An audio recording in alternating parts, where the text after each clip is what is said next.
Hey everybody, Coach Nico from Soccer Skills. Today's video title is going to be, I have been accused of not caring about my team from my wife. True story, not making it up. Now, my wife is a veteran, ex-soccer player that played for her varsity soccer team, high school soccer team,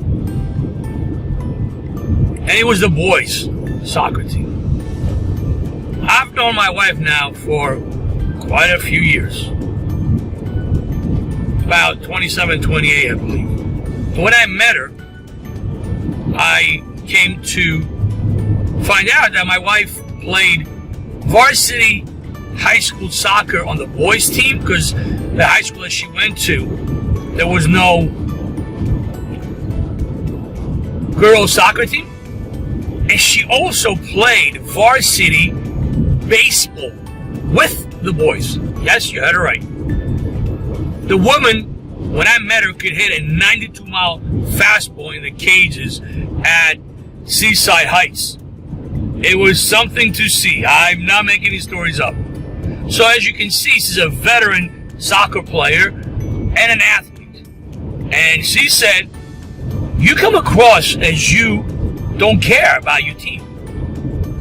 Of course, I defended myself and said, well, why do you mean? I don't understand.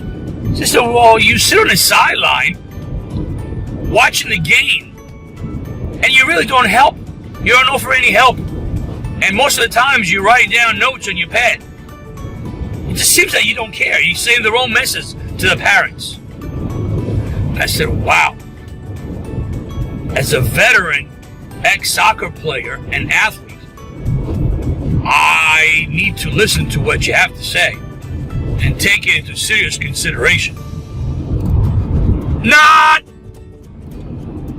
the furthest thing away from it, guys. And that's, by the way, from a soccer mom who has played high school soccer, but just like other folks around the country, have never coached. Do not know the slightest about coaching. So let's fast forward now to this past weekend where I coached a team at FC Delco. We were at well, let me just back up and let you guys know that we played the number one team in Canada.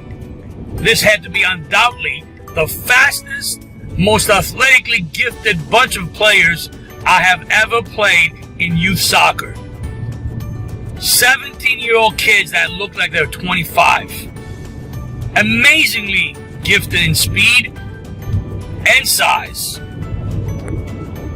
We did manage to keep the game close for most of the game, but towards the end, we got our butts kicked because of our own mistakes.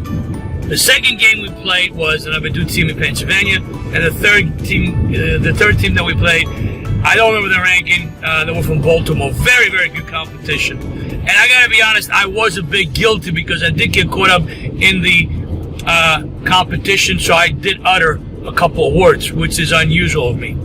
However, I also met one of my college buddies from Arizona who brought his son came.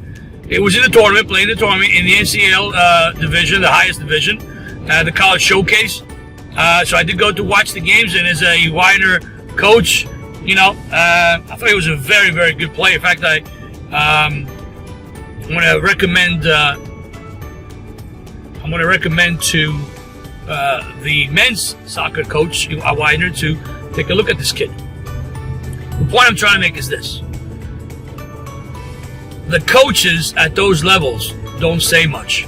They're up by 10 goals or they're down by 10 goals. There's not much because they want to make sure that the players are thinking for themselves. They want to make sure that what they have taught them, the players execute. Don't forget, soccer is a thinking man's game.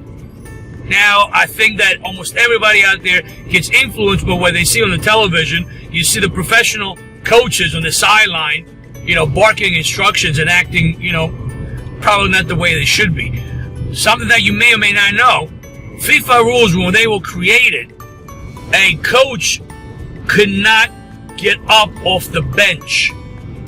He could not leave the bench. He could not say a word to his players.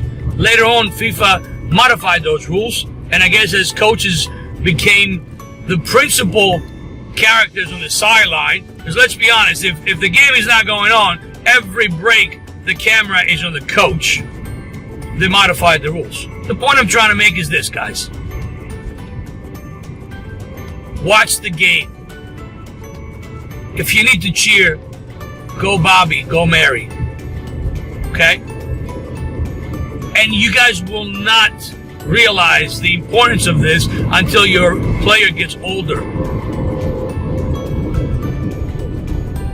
In France, there is signs and there's barricades. Youth soccer players are allowed to play on the field. Parents are not even are not allowed, to cross those barricades, and they're not allowed to even talk. If they talk, they're escorted out of the soccer fields. Ooh, imagine that. So, take it from someone who doesn't really care about his teams, according to my wife. The best thing you can do for your youth soccer player is be quiet. Peace.